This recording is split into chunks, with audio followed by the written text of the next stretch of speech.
Hey learners, Jared here, and today we're going to look into what is one of the most fundamental aspects of our mechanical physics course, and that is understanding an object's position with respect to time graph. That is plotting out its motion of both where it is with respect to when it is.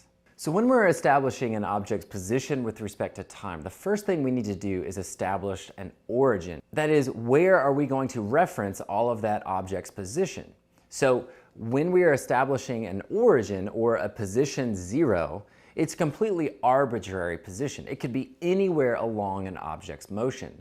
We just need to establish that, hey, right here is 0. Now, what else is important to understand about an object's position is that it's a vector quantity. That means that it can have a negative value with respect to wherever 0 is, but all that means is that it is a certain direction from 0, either in the positive direction or in the negative direction. Now, it doesn't really matter which way you make positive and which way you make negative, but you need to stay consistent throughout that object's motion. Now, when we're looking at an object's position versus time graph, typically we're looking at the object's motion in only one dimension at a time. Now, by dimension, I mean, is it moving horizontally or is it moving vertically? That is, its X position or its Y position. A common misconception is that students think an object's position with respect to time graph just shows the path that the object took throughout its motion. So if you see a parabolic position versus time graph, then generally students assume that that object actually moved in that parabolic path, but that's not the case. The shape of the graph is telling you a different story, not just where that object moved and when it was at those positions, but how that object moved. When analyzing a position versus time graph's shape, there's two things that you need to look at. What is the slope at that particular time? That is the slope of the tangent line at a particular spot. And then what sort of concavity does that graph have? That means which way is that graph opening up? Is it opening in a frown like it's opening down, or is it opening up? Those two things can tell you very important aspects about that object's motion. First, let's look at what does the slope of the tangent line tell us.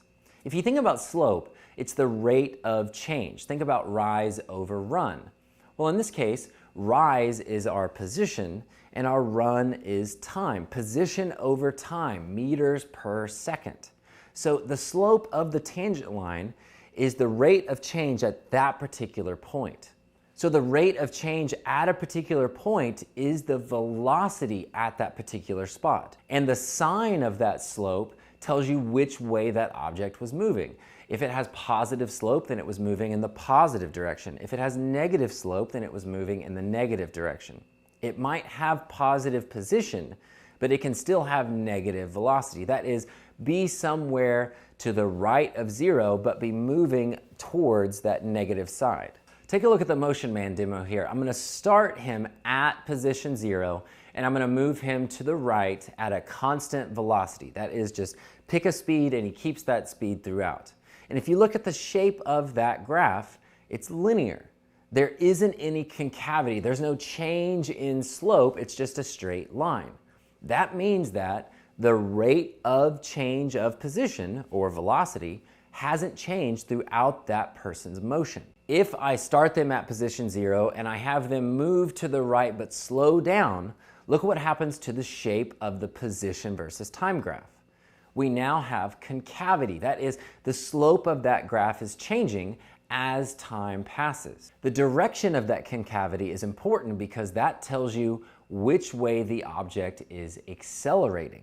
That is, which direction is the object being pulled? Which way is that velocity changing? Is the velocity increasing in value or decreasing in value? Negative concavity indicates a negative acceleration or a pull towards the negative direction.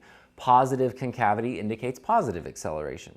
Another common misconception students have is that positive acceleration means that the object must be getting faster, but that isn't always the case. Let's say I start Motion Man at position 0, but now I have him move in the negative direction. If I move him with a constant velocity, then we see that linear position versus time graph. You see though that the slope is now negative. I'm going to repeat, but I'm going to give Motion Man a positive acceleration. So position 0, negative velocity, but positive acceleration. And watch what happens to not only his motion, but also the shape of the graph.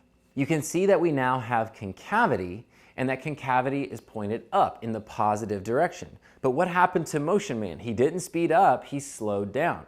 And you can always tell based on an object's position versus time graph where those slowdowns and stops are going to occur.